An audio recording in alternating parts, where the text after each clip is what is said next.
Assalamualaikum warahmatullahi wabarakatuh. Selamat pagi dan salam sejahtera. Saya Immanuela Yuastuti Prajanji, sebagai mahasiswi dari Universitas Mega Buana Palopo, akan mempresentasikan tugas kami yang berjudul Praktik Berdasarkan Bukti atau yang biasa disebut dengan Evidence Based. Materi pembahasan kita kali ini yang pertama mengenai pengertian Evidence Based, yang kedua mengenai fungsi Evidence Based, dan yang ketiga tentang langkah-langkah Evidence Based. Evidence Based berasal dari bahasa Inggris. Evidence merupakan bukti atau fakta, dan base artinya dasar. Evidence Based mempunyai pengertian proses sistematis untuk mencari dan menilai menggunakan hasil penelitian sebagai dasar untuk pengambilan keputusan klinis. Di dalam pengertian tersebut, evidence-based practice adalah sebuah proses yang akan membantu tenaga kesehatan agar mampu up-to-date atau mendapatkan cara agar mampu memperoleh informasi terbaru yang dapat menjadi bahan untuk membuat keputusan klinis yang efektif dan efisien sehingga dapat memberikan perawatan terbaik kepada pasien. Tujuan evidence-based practice sendiri adalah untuk menerapkan kerangka kerja praktik klinik yang dilakukan berdasarkan bukti ilmiah terbaik yang didapat melalui penelitian, pengalaman klinik, serta pilihan pasien dalam menentukan keputusan klinik dalam pelayanan kebidanan. Dalam rutinitas sehari-hari, para tenaga kesehatan profesional, baik bidan, perawat, dokter, maupun tenaga kesehatan lainnya, seringkali mencari jawaban dari pertanyaan-pertanyaan yang muncul ketika memilih dan membandingkan treatment terbaik yang akan diberikan kepada pasien atau klien. Pendekatan yang dilakukan berdasarkan pada evidence-based practice bertujuan untuk menemukan bukti-bukti terbaik sebagai jawaban dari pertanyaan-pertanyaan klinis yang muncul dan kemudian mengaplikasikan bukti tersebut ke dalam praktek kebidanan guna meningkatkan kualitas perawatan pasien. Tanpa menggunakan bukti-bukti terbaik, praktek kebidanan akan sangat tertinggal dan seringkali berdampak merugikan pasien. Fungsi evidence-based yang pertama, memberikan keamanan bagi nakes karena intervensi yang dilakukan berdasarkan bukti ilmiah. Dan yang kedua, meningkatkan kompetensi nakes. Yang ketiga, memenuhi tuntutan dan kewajiban sebagai profesional dalam memberikan asuhan kebidanan atau keperawatan yang bermutu. Dan yang keempat, fungsi evidence-based yang terakhir, memenuhi kepuasan pasien. Dengan begitu, evidence-based yang didapatkan oleh petugas kesehatan mampu meningkatkan kepercayaan diri petugas untuk menjawab segala pertanyaan yang diajukan oleh pasien. Karena pertanyaan yang dijawab oleh tenaga kesehatan berdasarkan dari bukti ilmiah dan dari hasil penelitian yang sudah dilakukan oleh pendahulunya. Ada beberapa langkah-langkah evidence-based. Yang pertama, menumbuhkan semangat penyelidikan. Yang kedua, mengajukan pertanyaan PICOT questions. Yang ketiga, mencari bukti terbaik. Yang keempat, melakukan penilaian atau appraisal terhadap bukti yang sudah ditemukan. Kelima, mengintegrasikan bukti dengan keahlian klinik dan pilihan pasien untuk membuat keputusan klinik terbaik. Keenam, evaluasi hasil dari perubahan praktek setelah penerapan evidence-based practice. Yang ketujuh, terakhir, menyebarluaskan hasil disseminate outcome.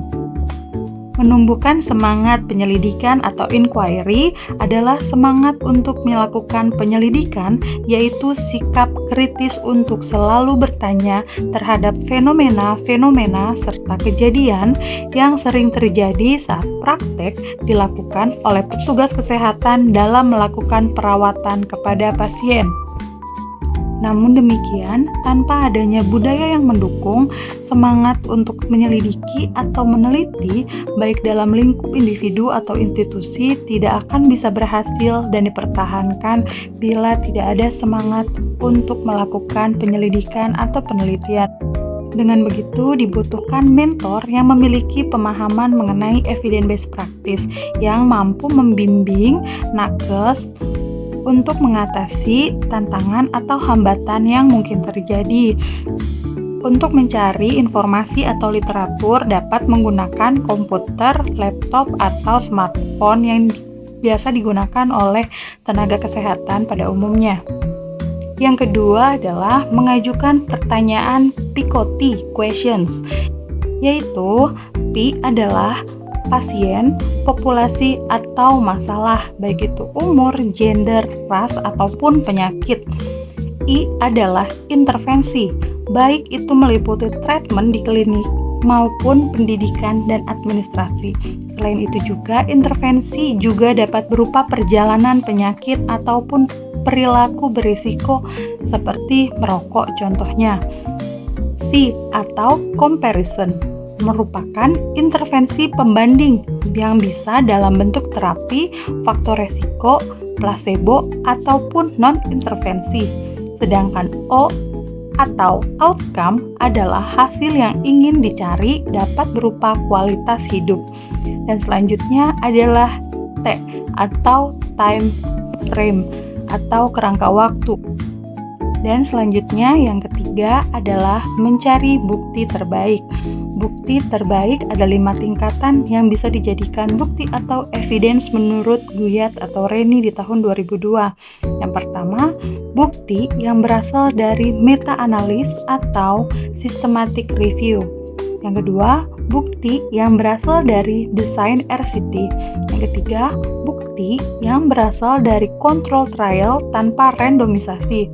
Yang keempat, bukti yang berasal dari kasus kontrol dan studi cohort. Yang kelima, bukti dari systematic review yang berasal dari penelitian kualitatif dan diskriminatif. Yang keenam, bukti berasalkan dari single descriptive atau kualitatif studi. Yang ketujuh, bukti yang berasal dari opini dan komite ahli. Dalam mencari best evidence, hal yang sering menjadi hambatan dalam proses pencarian adalah keterbatasan lokasi atau sumber database yang free access terhadap jurnal-jurnal penelitian. Namun demikian, seiring dengan perkembangan teknologi, berikut contoh database yang free access yang paling banyak dikunjungi oleh tenaga kesehatan, yaitu Midris, SinaHL, PubMed, Cochrane Library, dan PsycInfo, serta Medline.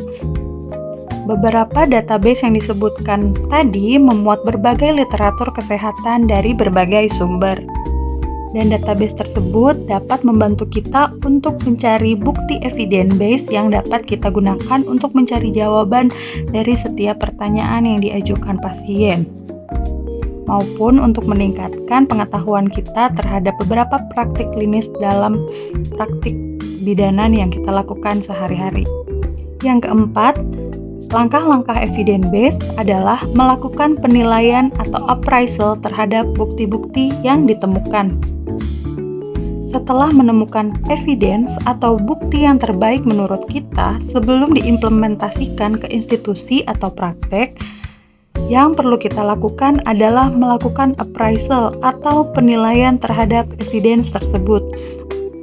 Kriteria penilaian evidence menurut Bernadette dan Ellen 2011 yaitu validity.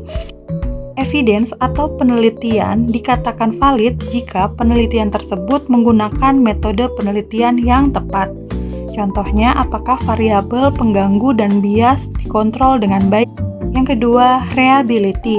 Reliable maksudnya adalah konsistensi hasil yang mungkin didapatkan dalam membuat keputusan klinis dengan mengimplementasikan evidence tersebut. Apakah intervensi tersebut dapat dikerjakan serta seberapa besar dampak dari intervensi yang mungkin didapatkan. Yang ketiga, applicability. Applicable maksudnya adalah kemungkinan hasilnya bisa diimplementasikan dan bisa membantu kondisi pasien. Hal tersebut bisa dilakukan dengan mempertimbangkan apakah subjek penelitiannya sama, keuntungan dan resiko dari intervensi tersebut, dan keinginan pasien dengan intervensi tersebut. Sehingga kita pada akhirnya dapat menyimpulkan tingkat validitas dan reliabilitas evidence atau jurnal dengan melihat tingkat kesesuaian, keadekuatan, dan representatif atau tidaknya proses dan komponen penelitian yang dilakukan oleh seorang peneliti. Langkah-langkah evidence selanjutnya adalah yang kelima, yaitu mengintegrasikan bukti dengan keahlian klinis pada pilihan pasien untuk membuat keputusan klinis terbaik. Tingkat keberhasilan pelaksanaan evidence-based proses sangat dipengaruhi oleh evidence yang dilakukan serta tingkat kecakapan dalam melalui setiap proses dalam evidence-based tersebut. Sesuai dengan definisi dari evidence-based practice, untuk mengimplementasikan evidence-based ke dalam praktik klinis, kita harus bisa mengintegrasikan bukti penelitian dengan informasi lainnya. Informasi itu dapat berasal dari keahlian dan pengetahuan yang kita miliki, ataukah dari pilihan dan nilai yang dimiliki oleh pasien tersebut. Selanjutnya, langkah ke-6 dari langkah-langkah evidence-based adalah evaluasi hasil dari perubahan praktek setelah penerapan evidence-based. Evaluasi terhadap pelaksanaan evidence-based sangat diperlukan untuk mengetahui seberapa efektif evidence yang telah diterapkan. Dengan begitu, langkah ke-7 dapat dilakukan, yaitu menyebarluaskan hasil. Jika evidence yang didapatkan terbukti mampu menimbulkan perubahan dan dapat memberikan hasil yang positif, maka hal tersebut tentu sangat perlu dan penting untuk dibagikan, agar informasi yang kita dapatkan dapat berguna bagi tenaga kesehatan yang lainnya maupun pasien. Dengan begitu, itulah mengapa pentingnya kita mengenal evidence-based. Demikian presentasi yang bisa saya bagikan hari ini. Terima kasih. Wassalamualaikum warahmatullahi wabarakatuh.